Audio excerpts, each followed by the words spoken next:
एक बार एक पहाड़ की चोटी पर एक विशाल वृक्ष पर सिंधु का नाम का एक विशेष पक्षी रहता था। पक्षी की खासियत यह थी कि जब उसकी बूंद धरती पर गिरती थी तो वे शुद्ध सोने में बदल जाती थी। वह इस पेड़ पर अकेला रहता था और शांति से वहाँ अपना जीवन व्यतीत कर खुश था। एक दिन एक शिकारी पक्षियों की तलाश में पहाड़ की चोटी पर घूम रहा था। कई घंटों के बाद जब वह किसी पक्षी को पकड़ने में सक्षम नहीं था तो उसने विशाल पेड़ के नीचे कुछ देर आराम करने का फैसला किया, जिस पर सिंधु का रहता था। बस जब शिकारी सोने लगा ही था तो पक्षी ने अचानक पेड़ के ऊपर से अपनी बूंद को गिरा दिया, जो धरती पर गिरते ही सोने में बदल गई। शिकारी के चेहरे के ठीक बगल में सोने का टुकड़ा गिरा और जब उसने देखा तो उसने चिड़िया की ओर देखा। फिर से एक और टुकड़ा गिर गया और इस बार शिकारी ने जमीन पर इसे सोने में बदलते देखा। इस सब ने शिकारी को बहुत हैरान कर दिया था।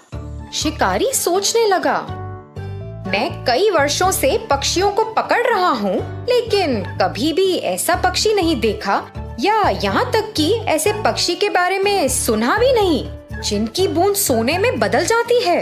यह निश्चित रूप से एक विशेष पक्षी है जिसे मुझे पकड़ना है। दुख की बात ये थी कि जब शिकारी ने ऐसा सोचा तो सिंधुका को उसके बारे में पता नहीं था। वह अपने पेड़ पर आराम कर रहा था और शिकारी योजना बना रहा था। शिकारी ने पेड़ पर एक जाल बहुत सावधानी से बिछा दिया जब पक्षी ध्यान नहीं दे रहा था और अंत में जाल में फंस गया। जब पक्षी जाल में फंस गया तो शिकारी ने उसे एक पिंजरे में डाल दिया और घर की ओर जाने लगा। उसी समय सिंधुका ने सोचा कि जाल पर ध्यान ना देने के लिए वह कितना लापरवाह था और इसी कारण से बेचारा पकड़ा गया।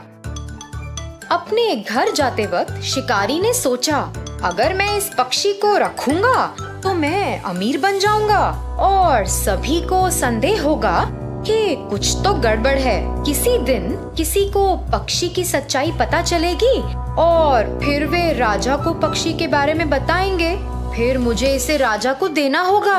लेकिन अगर मैं पक्षी को सीधे ही राजा के सामने पेश करता हूँ तो वह मुझे इस पक्षी के बदले कुछ कीमती चीज देंगे। यह मेरे लिए बेहतर काम करेगा। मैं अपना शेष जीवन राजा की दी गई वस्तु के सहारे जी सकता हूँ। योजना के अनुसार वह सीधे राजा के महल में गया और राजा को सारी बात बताई। उसने राजा को पक्षी दिखाया और राजा एक ऐसे विशेष पक्षी को देखकर बहुत खुश हुआ जिसकी बूंद सोने में बदल जाती है।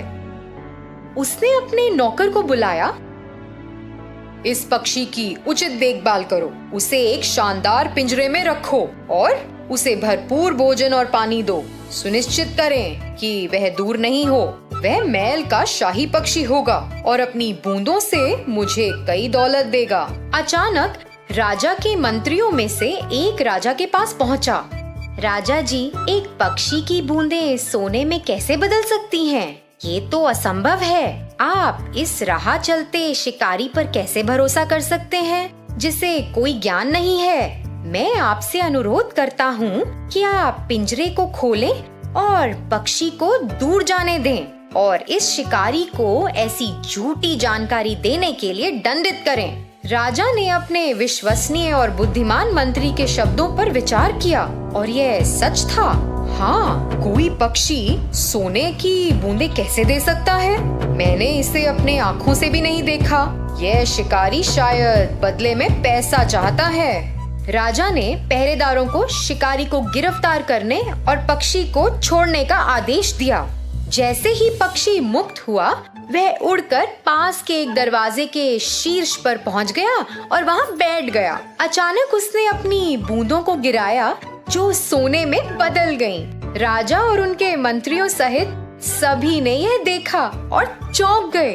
राजा को पता था कि उसने एक गलती की है और तुरंत अपने पहरेदारों को पक्षी को पकड़ने का आदेश दिया। मगर बहुत देर हो चुकी थी। सिंधुका आकाश में उड़ गया और उसने खुद को फिर से लापरवाह नहीं होने का वादा किया। उसने दूसरे पहाड़ पर एक नए स्थान के लिए उड़ान भरी, जहां कोई भी उसे फिर से पकड़ ना पाए। तो बच्चों, इस कहानी से हमें क्या शिक्षा मिलती है कि चाहे कुछ कितना भी असंभव लगे, हमें उसकी पूरी तरह जांच करनी चाहिए। धन्यवाद।